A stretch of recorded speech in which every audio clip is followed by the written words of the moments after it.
Laura Khan joins us live now from Beirut. Laura, so there have been at least 4 Israeli airstrikes in the last couple of hours or so. What more can you tell us, Laura?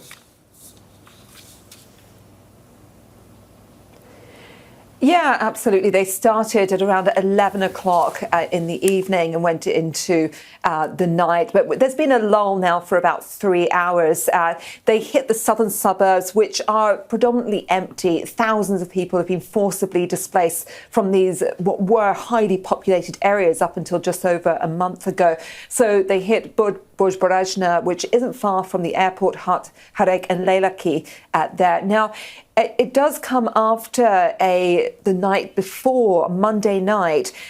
They hit nearby the vicinity of a hospital, killing 18 people. This was a populated area. It hadn't been forcibly evacuated, and there were around 60 people injured. So civilians really are being caught up in the crossfire. There's around 1,952 people killed. So far, that number doesn't differentiate between Hezbollah and civilians.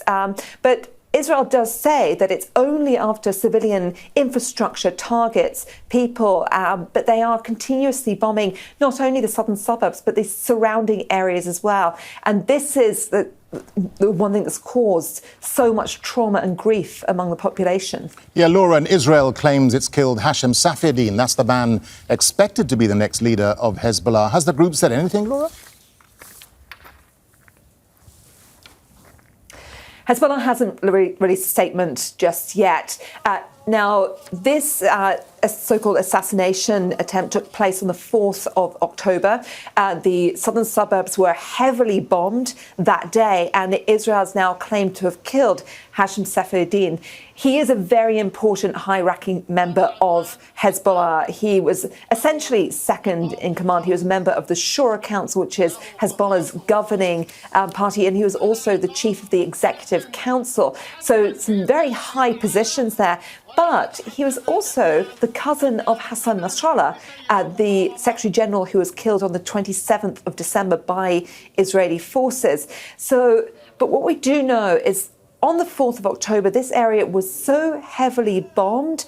And then when paramedics tried to get in and reach those injured or killed, they couldn't. They were under threat. They were being targeted. So it's taken a very long time for anyone to reach that area and to confirm any kind of deaths. Hezbollah did put out a statement, though, saying that they had been sending out a salvo of rockets across the border to Israel. They say they hit one Merkava tank that's in the area called Misgav Am, which is, again, along an Israeli kibbutz on that border, and they claim to have killed one Israeli soldier there. So they put out a statement, but certainly not saying that Hashem Safieddine had been killed. Laura Khan, live for us in Beirut. Laura, thank you. Make sure to subscribe to our channel to get the latest news from Al Jazeera.